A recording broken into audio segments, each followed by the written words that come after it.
This guy is sitting at breakfast alone. He just seems really sweet, and I'm gonna go up and see if he wants some company. Excuse me, sir. My name's Kara. Good to meet you. We were just sitting next to you, and I just want to see if you wanted some extra company at breakfast. I would. Really? I would. Okay. Well, how's your day going? Better now. Oh, I saw your hat, and I guess I'm curious to know, like, what your story is. Why don't you sit down? Okay. You want to come join? Y'all not done, are you? I'm not gonna touch it. You're fine. Thank you. Tell me about your story. Got out of service. Vietnam was really firing up. I come out of a patriotic family.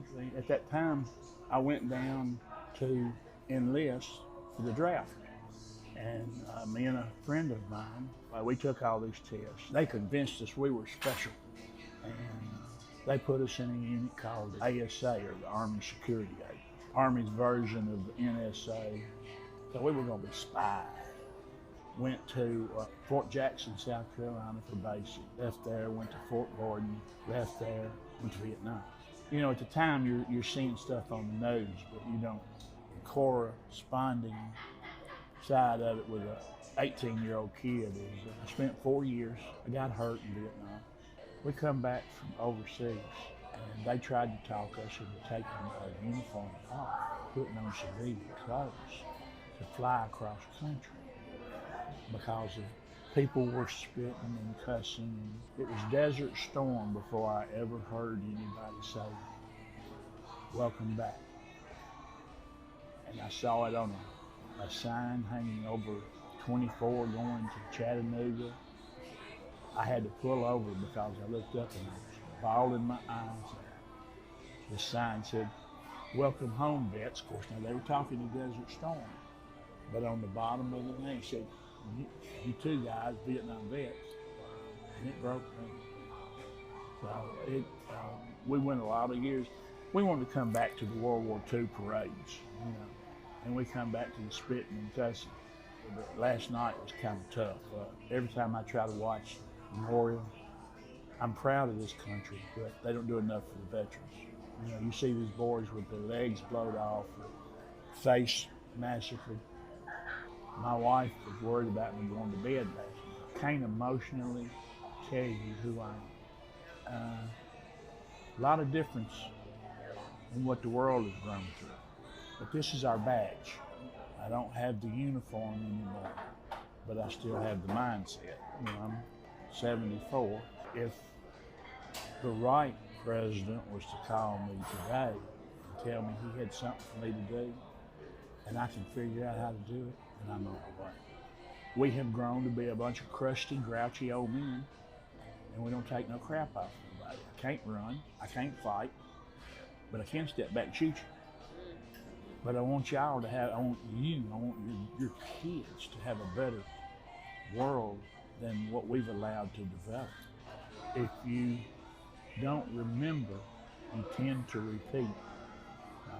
But this story, this is my pride. If you call my kids today, and one's 38 and one's 35, and you ask them, "Tell me something about your daddy," they'll say, "Well, his favorite Bible verse is Philippians 4, 6, and 7. And if he needs to jump in front of a truck to take care of you, he'll do that." Nobody special, no kind of hero, just somebody that's willing to step forward. I love the thought of protecting you and my family and my friends and I. We just aren't tough enough. We're learning to love each other again. This country, this world has lost a lot of that. That old fella sitting over there, that shirt he's got on, he's a patriot. I can walk up and sit down and talk to him just like you did me, and everything's fine. That's like you even being remotely interested in wanting to know about some. I love it when I go to VA hospital that I talk to. We've got nurses and doctors your age and there because they love us. Well, thank you so much. You're very welcome. Thank you for asking. Thank you for caring. Wow, and thank you so much for your service. Best thing I ever did. I was just a little punk kid that needed some correction and some direction, and I knew that this country needed it. You know, we've got 53,000 900 names on a marble wall up in D.C. of men that didn't make it back. A lot of belief and blood put into you being able to sit here this morning and not worry. Yep. Don't be afraid to hug somebody. Don't be afraid to let your people you care about know you care about them. You don't know that when I get up and walk off from this table, you might be the last one to talk to me. Or your daddy, or your mama, or your brothers or sisters. Love on them. Love them. That's my sermon for the day. Wow. Well, thank you so much. You're sir. very welcome. No, I Wow. told you, you can't get up and leave here without, I get hugs first. You know? Okay. All right.